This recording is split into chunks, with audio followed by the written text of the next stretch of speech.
नमस्कार दोस्तों, हेमंत एएलपी के यूट्यूब चैनल में आपका बहुत बहुत स्वागत है। दोस्तों, इतिहास के हम अगले पार्ट में चलेंगे जो आपके सीटेट और किसी भी शिक्षक भर्ती एग्जाम के लिए बहुत ही इम्पोर्टेंट क्वेश्चन इतिहास से होंगे।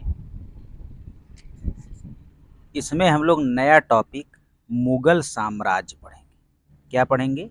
मुगल साम्राज्य, राजनैतिक व सांस्कृतिक गतिविधियां एवं मुगल साम्राज्य का पतन कैसे हुआ। तो चलिए शुरू करते हैं। पहला क्वेश्चन है, आराम बाग मुगल बादशाह बाबर ने बनवाया था। अगर आपसे कोई पूछे कि आराम बाग को किसने बनवाया था, तो आराम बाग को मुगल बादशाह बाबर ने बनवाया था। ठीक है। आगरा में आराम बाग का निर्माण मुगल बादशाह बाबर ने करवाया था। बाबर बगीचों का बहुत शौकीन था, तो जो आराम बाग था वह एक प्रकार का क्या था? बगीचा था, जिसे बाबर ने बनाया था। तो देखिए, आराम बाग में भी बा आ रहा है और बाबर में भी क्या आ रहा है? बा आ रहा है। अगला, बादशाह बाबर को कलंदर कहा जाता था। यानी बादशाह बाबर को जिसने आराम बाग बनवाया था आगरा में, उसे कलंदर की उपाधि दी गई थी। उसे कलंदर कहा जाता था। क्यों कहा जाता था? पानीपत के प्रथम युद्ध अप्रैल 1526 में हुआ था। तो अप्रैल 1526 में पानीपत के प्रथम युद्ध में विजय के उपलक्ष्य में, मतलब जब पानीपत का पहला युद्ध अप्रैल 1526 में बाबर ने जीता था, तो उसी के उपलक्ष्य में बाबर ने काबुल के प्रत्येक निवासी को एक एक चांदी का सिक्का दान में दिया था। ठीक है। एक एक चांदी का सिक्का दान में दिया था। अपनी इसी उदारता के कारण इसे कलंदर कहा गया। ठीक है। तो अगर आपसे पूछेगा कलंदर की उपाधि किसे दी गई, तो आप बताएंगे बाबर। बाबर ने क्या बनवाया था? बाग बनवाया था, क्योंकि वो बगीचों का शौकीन था। ठीक है। बाबर मुगल साम्राज्य का संस्थापक था। बहुत इंपॉर्टेंट क्वेश्चन है। बाबर मुगल साम्राज्य का संस्थापक था और बाबर ने ही सर्वप्रथम सुल्तान की परंपरा तोड़कर स्वयं को बादशाह कहा। इसीलिए यहाँ पे आप कई बार पढ़ रहे हैं बादशाह बाबर, बादशाह बाबर, क्योंकि इसने जो है सुल्तान बाबर वाला सिस्टम हटा के बादशाह वाला सिस्टम चालू किया था, तो इसे बादशाह कहा जाता है। मार्च 1527 में, मार्च 1527 में एक और युद्ध हुआ जिसका नाम है खानवा का युद्ध।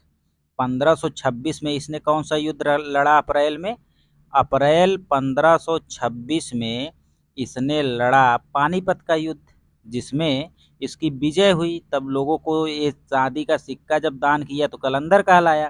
फिर सुल्तान की परंपरा को छोड़कर बादशाह की परंपरा चालू किया। अब आ गया 1527, लेकिन वहां पे अप्रैल था तो यहाँ पे मार्च है।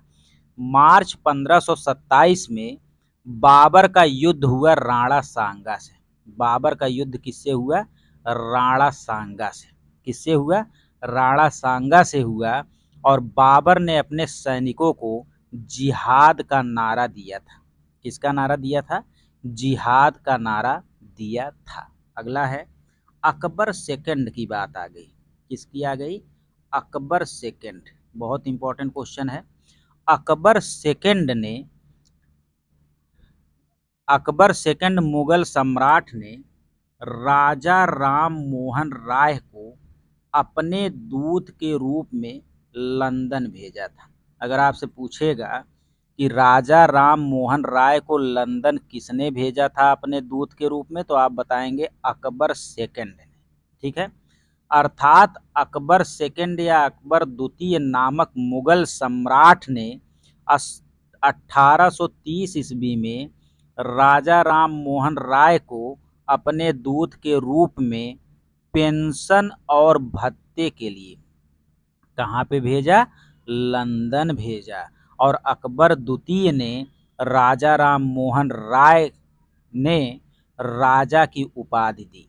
यानी ये जो राम मोहन राय इनका नाम था, इनका नाम क्या था? राम मोहन राय।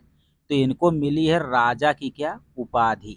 और ये राजा की जो उपाधि मिली है यह किसने दिया है? अकबर द्वितीय ने दिया है।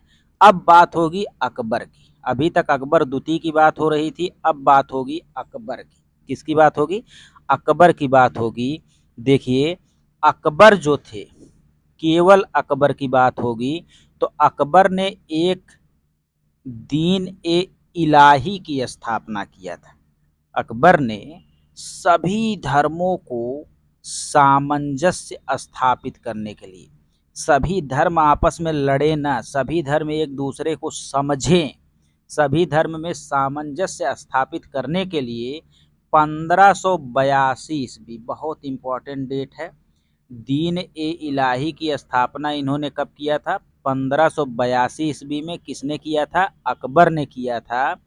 दीन ए इलाही या इसी का एक और नाम है तौहीद ए इलाही। तो इस इलाही से आपको याद रखना है कि इलाही वाला जो योजना लाए थे वो अकबर लाए थे। कब लाए थे? तो 1582 ईस्वी में लाए थे। और इसका काम था सभी धर्मों में सामंजस्य स्थापित करना, अर्थात नए धर्म की स्थापना, मतलब तौहीद ए इलाही या दीन ए इलाही नामक नए धर्म की स्थापना की। और यह नया धर्म जो था सभी धर्मों को जोड़ने वाला धर्म था। ठीक है। इस नवीन धर्म का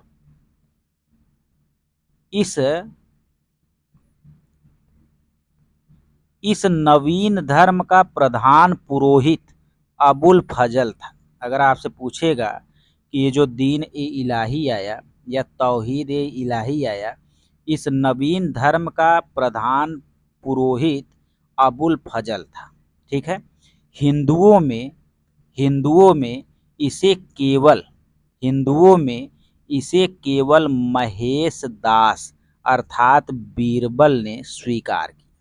मतलब दीन ए इलाही को जो नया धर्म था इसके पुरोहित तो अबुल फजल थे, लेकिन जो नए में या हिंदुओं में जो भी इसको स्वीकार किया उसका नाम महेश दास या बीरबल था। ठीक है। इस धर्म में हिंदू, मुस्लिम, बौद्ध, जैन, पारसी तथा ईसाई धर्म की मुख्य मुख्य बातों का समावेशन किया गया था। मतलब सारे धर्म को एक जगह करने का प्रयास किया गया था। सारे धर्म को एक जगह करने का प्रयास किया गया था दोस्तों। इसलिए यह धर्म बहुत महत्वपूर्ण था। इसका मूल आधार एकेश्वरवाद। देखिए, बहुत महत्वपूर्ण चीज़ यहाँ पे लिखी है कि सबका ईश्वर एक है। एकेश्वरवाद मतलब चाहे हिंदू हो, मुस्लिम हो, बौद्ध हो, जैन हो, पारसी हो, ईसाई हो, सबकी अच्छी अच्छी बातें लिखी गई थी और बताया गया था कि सबका ईश्वर एक है, एकेश्वरवाद था। परंतु बहुदेववाद की झलक भी इसमें थी। बहुदेव मतलब बहुत से देवों की झलक भी थी। हिंदू के लिए अलग देव, मुस्लिम के लिए अलग, बौद्ध के लिए अलग, जैन के लिए अलग, पारसी के लिए अलग, लेकिन सबको बताया गया था कि भैया सब भगवान एक है। ठीक है। अब देखिए, अकबर ने दीन ए इलाही नामक सिस्टम शुरू किया और अकबर ने ही इबादत खाना का निर्माण भी कराया। और यह इबादत खाना उन्होंने फतेहपुर सीकरी में करवाया। इबादत खाने का निर्माण इन्होंने कहाँ पे करवाया? फतेहपुर सीकरी में करवाया था। अकबर ने दार्शनिक एवं धर्म शास्त्रीय विषयों पर वाद विवाद के लिए कि भैया हिंदू धर्म, मुस्लिम धर्म, सिख धर्म, ईसाई धर्म को क्यों मानना चाहिए, क्यों सभी में एकता है, क्यों एकेश्वर मतलब सबका मालिक एक है, ऐसा वाद विवाद करने के लिए अकबर ने एक इबादत खाना बना दिया था। क्या बनाया था? इबादत खाना। ठीक है। अपनी राजधानी में ही इबादत खाना बनाया था, जो इनकी राजधानी थी फतेहपुर सीकरी थी। कहाँ पे थी? फतेहपुर सीकरी में 1575 ईस्वी में। कब बनाया इन्होंने? 1575 ईस्वी में एक इबादत खाना की स्थापना की। अकबर प्रारंभ में केवल इस्लाम धर्मोपदेश को ही अंतरिम आमंत्रित करता था। मतलब शुरू में केवल इस्लाम धर्म उपदेशकों को ही आमंत्रित करता था, किंतु 1577 ईस्वी में यानी 2 साल के बाद उसने सभी धर्मोपदेशकों को आमंत्रित किया और धर्म संसद बना दिया कि भैया यहाँ पे धर्म संबंधित अपनी अपनी बात सभी लोग रखिए, किसका बेहतर है, किसका क्या है, कैसे है, लेकिन वहाँ पे कोई वाद विवाद उस तरह से मार झगड़ा वाला ना हो। 1582 ईस्वी में अकबर ने इबादत खाने को बंद कर दिया और इसी 1582 ईस्वी में इबादत खाने को बंद करके 1582 में दीन इलाही एक नया धर्म लाया, क्योंकि यहाँ से वह इबादत खाने से जान गया था कि किस धर्म में कौन सी बातें हैं और कैसे कैसे क्या है, तो दीन इलाही में सभी धर्मों का संकलन किया। ठीक है। अकबर कालीन अन्य इमारतें। देखिए अकबर के समय में अन्य इमारतें कौन कौन बना है। सबसे पहले दो तो आपको पता होना चाहिए कि अकबर ने आगरा का किला बनवाया था आगरा में, और इलाहाबाद का किला बनवाया था इलाहाबाद में, और हुमायूं का बेटा था तो हुमायूं का मकबरा बनाया था दिल्ली में। जहांगीरी महल बनाया था फतेहपुर सीकरी में, और पंचमहल बनाया था हवा महल दिल्ली। तो आपको याद रखना है कि आगरा का किला किसने बनाया, तो आप बताएंगे आगरा का किला और इलाहाबाद का किला अकबर ने बनाया। हुमायूं का मकबरा दिल्ली में किसने बनाया, अकबर ने बनाया। जहांगीरी महल किसने बनाया, फतेहपुर सीकरी में अकबर ने बनाया। पंचमहल किसने बनाया, तो अकबर ने बनाया। दिल्ली का जो लाल किला है, उसी लाल किले में एक मस्जिद है जिसका नाम है मोती मस्जिद, और उसका निर्माण औरंगजेब ने करवाया था। बहुत इंपॉर्टेंट क्वेश्चन है कि दिल्ली में जो लाल किला है जहां से प्रधानमंत्री लोग अपना संबोधन देते हैं 15 अगस्त 26 जनवरी को, तो उस लाल किले में एक बहुत मतलब बेहतरीन मंदिर मस्जिद है जिसका नाम है मोती मस्जिद। तो उस मोती मस्जिद का निर्माण औरंगजेब ने करवाया था। अब देखिए मोती मस्जिद जो है 3 जगह है, 3 जगह में आपको बता दिया कि भैया जो दिल्ली वाला मोती मस्जिद है उसका निर्माण औरंगजेब ने करवाया था, लेकिन जो लाहौर पाकिस्तान में है उसका जहांगीर ने करवाया था, और जो आगरे में है पागल शाहजहां ने करवाया था। आगरे वाले को कौन करवाया था, शाहजहां ने करवाया था। अगला देखेंगे, देखिए तानसेन जो था एक दरबारी गायक था, और यह गायक था किसका दरबारी कवि था, अकबर में। मतलब तानसेन दरबारी गायक अकबर के समय में थे। तानसेन अकबर के दरबारी गायक एवं नवरत्नों में से एक थे। अकबर ने तानसेन को कंठाभरण वाणी विलास की उपाधि प्रदान की थी। तानसेन ने रुद्र बीड़ा नामक वाद्य यंत्र की खोज की थी। रुद्र बीड़ा नामक वाद्य यंत्र की खोज की थी। इसके बाद आगे देखेंगे तो जो घाघरा का युद्ध है 1529 ईस्वी में हुआ था। घाघरा का युद्ध कब हुआ था, 1529। और जो आपको याद होगा चौसा का युद्ध 1539 में हुआ था। शेर शाह ने हुमायूं को इसमें परास्त किया था। बहुत इंपॉर्टेंट क्वेश्चन है कि चौसा का युद्ध 1539 में हुआ था। चौसा का युद्ध 1539 में हुआ था और इसमें शेर शाह ने हुमायूं को परास्त कर दिया था। इसके बाद आप आ जाएंगे कन्नौज का युद्ध 1540 में हुआ था, और हल्दी घाटी का युद्ध जो हुआ था वो 1576 में हुआ था। तो आपको याद रहना चाहिए कि भाई घाघरा 1529, चौसा 1539, कन्नौज 1540 और हल्दी घाटी 1576, सब 15-15-15 है, और आपको याद रखना है ये चारों क्रम से पूछता है। फिर देखिए मुगल चारबाग के स्थल।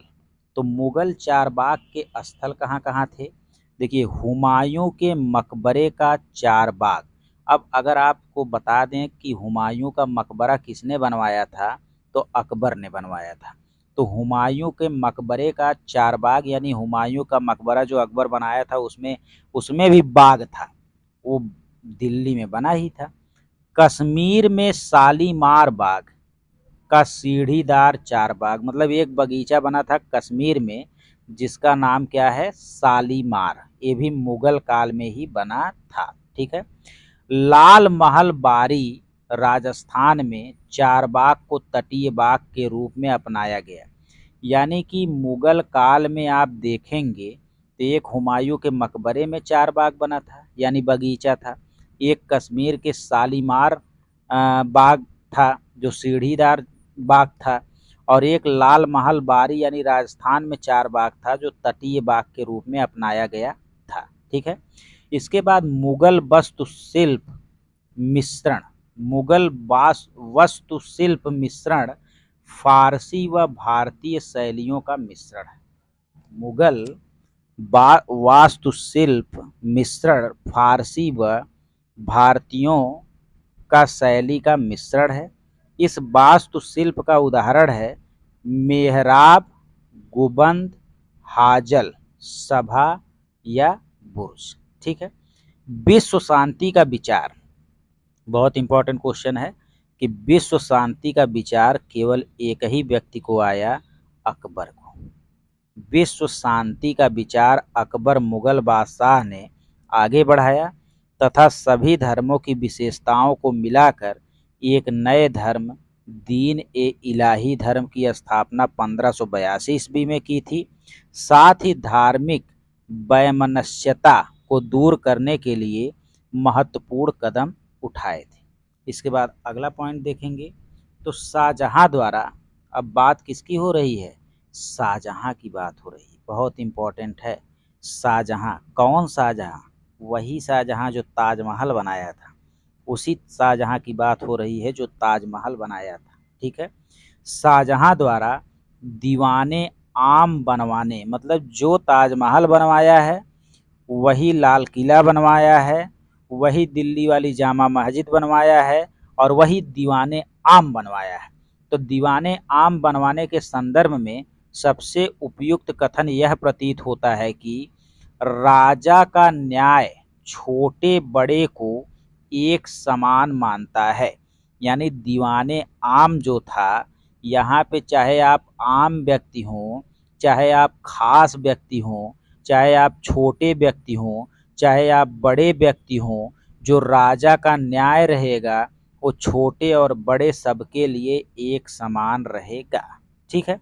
शाहजहां का सार्वजनिक भवन का निर्माण यह सूचित करता था कि न्याय करते समय ऊंचे और निम्न सभी प्रकार के लोगों के साथ समान व्यवहार करेगा और सभी सद्भाव के साथ रह सकेंगे। आगरे के किले में निर्मित दीवान ए आम, इसी को दीवान ए आम कहिए चाहे दीवान ए आम, शाहजहां के समय में पहली संगमरमर निर्मित इमारत है। आप सीधा भैया कह सकते हैं कि वो उस समय का दीवाने आम पंचायत घर था। यहाँ पे लोगों को न्याय मिलता था, चाहे छोटे लोग हों चाहे बड़े लोग हों, सबको एक समान न्याय मानना पड़ता था। बस सिस्टम ये था कि जो पंचायत घर बना था संगमरमर का आज भी नहीं बन पा रहा है, टाइल्स ही थोड़ा बहुत लग पा रहा है। ये दीवाने आम तब का पंचायत घर था, एकदम संगमरमर निर्मित, और यह पहली संगमरमर निर्मित थी किसके समय में, शाहजहां के समय। अगला है शाहजहां के द्वारा निर्मित प्रमुख स्थापत्य कला। तो आपको पहले में पता है कि दीवाने आम के साथ साथ ताजमहल किसने बनवाया, आगरा में शाहजहां ने। दिल्ली का लाल किला किसने बनवाया, जहाँ पे लोग जो है नेता लोग भाषण देते हैं, प्रधानमंत्री लोग, शाहजहां ने। दिल्ली का जामा मस्जिद किसने बनवाया, शाहजहां ने। तो सब शाहजहां ने ही बनवाया था। लोग आज उसी पे खड़े होकर भाषण देते हैं और कहते हैं हिंदू हिंदू हिंदू। अगला है बुलंद दरवाजा का निर्माण। बुलंद दरवाजा का निर्माण मुगल बादशाह अकबर द्वारा फतेहपुर सीकरी में करवाया गया था। गुजरात विजय के उपलक्ष्य में, मतलब जब यह गुजरात को विजय किए थे उसके उपलक्ष्य में 1602 में यह दरवाजा बनवाया गया था और यह दरवाजा अर्ध गुंबदीय शैली में बना है। बहुत इंपॉर्टेंट है कि यह दरवाजा अर्ध गुंबदीय शैली में बना है। अगला पॉइंट देखेंगे तो अगला पॉइंट है हुमायूं नामा एक किताब का नाम है, उसको हुमायूं की बहन गुलबदन बेगम के द्वारा लिखी गई है या उनके द्वारा रची गई है। अगला है आईने अकबरी एक किताब है या इसी को आप अकबरनामा कह सकते हैं या उसी के 2-3 भाग हैं। तो आईने अकबरी और अकबरनामा ये दोनों किताब अबुल फजल के द्वारा लिखे गए हैं। और एक किताब का नाम है मुंतखब उल तवारीख। देखिए बहुत इंपॉर्टेंट किताब है ये तवारीख, याद रखे रहिएगा कि तवारीख वाला किसने लिखा है, बदायूनी ने लिखा है। मुतकब उल तवारीख वाला किसने लिखा है, बदायूनी ने लिखा है। अगला पॉइंट आप देखेंगे तो मुगल साम्राज्य का अंतिम मुगल सम्राट, बहुत इंपॉर्टेंट क्वेश्चन है दोस्तों। अंतिम मुगल सम्राट जो थे उनका नाम क्या था, बहादुर शाह जफर द्वितीय। क्या नाम था, बहादुर शाह जफर द्वितीय था। इन्होंने 1857 की क्रांति में दिल्ली में सैनिकों का नेतृत्व किया, जिस कारण अंग्रेजों द्वारा इन्हें गिरफ्तार कर रंगून या बर्मा भेज दिया गया, जहां इनकी मृत्यु हो गई थी। ठीक है, इसके बाद हम लोग अगले पार्ट में देखेंगे। धन्यवाद दोस्तों।